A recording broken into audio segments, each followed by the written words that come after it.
หากเซรุ่มกัปตันอเมริกามีอยู่จริงเซรุ่มที่เปลี่ยนคนธรรมดาให้กลายเป็นผู้มีพละกำลังเพิ่มความเร็วความอึดและการฟื้นตัวจนถึงขีดสุดของมนุษย์หากสิ่งนี้มีอยู่จริงมันคงไม่ใช่แค่สารเคมีในเข็มเดียวแต่ต้องเป็นการผสมผสานกันของการตัดต่อรหัสพันธุกรรมนาโนเทคโนโลยีและชีววิศวกรรมขั้นสูงสิ่งนี้จะเข้าไปทำลายลิมิตที่ธรรมชาติติดตั้งเอาไว้ให้สิ่งมีชีวิตแทบทุกชนิดโดยการยับยั้งโปรตีนที่ชื่อว่าไมโอสแตนตินเมื่อเราปลดล็อกกลไกนี้ร่างกายจะเพิ่มมวลกล้ามเนื้อขึ้นมามากกว่าปกติหน้าที่จริงของเซรุ่มซูเปอร์โซเยอร์จึงไม่ใช่แค่เพิ่มกล้ามเนื้อล้วนๆอย่างเดียวแต่เป็นการดันร่างกายไปจนสุดเพดานที่สายพันธุ์มนุษย์จะทำได้หรือที่เรียกว่าพีคฮิวแมนแต่การปลดลิมิตพันธุกรรมเป็นเพียงด่านแรกเพราะทันทีที่กล้ามเนื้อทรงพลังเกินธรรมชาติปัญหาเชิงชีวภาพจะตามมากำแพงแรกคือความไม่สมดุลของแรงกับโครงสร้างหากกล้ามเนื้อแข็งแรงขึ้นอย่างมหาศาลแต่กระดูกเส้นเอ็นและข้อต่อไม่ได้แข็งแรงตามไปด้วยผลลัพธ์ก็คือพลังที่ควรทำให้เราแข็งแกร่งอาจจะย้อนกลับมาทำให้กระดูกหักหรือเอ็นฉีกจากแรงที่สร้างขึ้นมาเองเราจึงต้องแก้ไข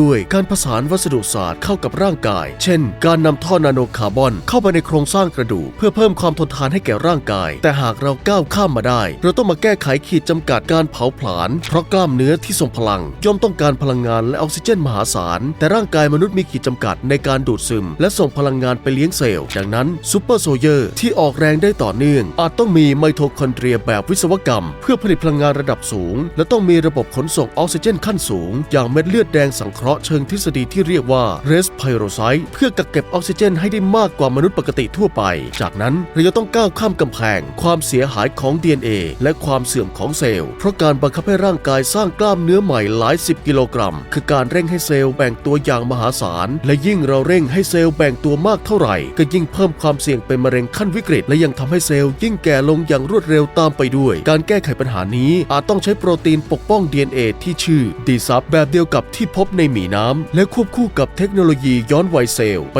พร้อมๆกันด้วยซึ่งทั้งหมดที่กล่าวมาเราอาจจะเข้าใกล้ความจริงราวๆ 5% เท่านั้นหรืออาจจะน้อยกว่านั้นมากโดยสรุปแล้วหากใช้ถึงขั้นใช้พละกำลังดึงเฮลิคอปเตอร์ที่กำลังบินโดยที่กล้ามและเอ็นไม่ฉีกขาดหรือรับแรงกระแทกมหาศาลโดยที่โครงสร้างร่างกายไม่แหลกสลายวิทยาการในปัจจุบันยังไม่อาจสร้างสิ่งเหล่านี้ได้แต่ถ้าวันใดที่เราสามารถควบคุมและปรับเปลี่ยนแก้ไขสิ่งมีชีวิตได้ทีละอะตอมเมื่อวันนั้นมาถึงกัปตันอเมริกาคนแรกอาจไม่ใช่จินตนาการอีกต่อไป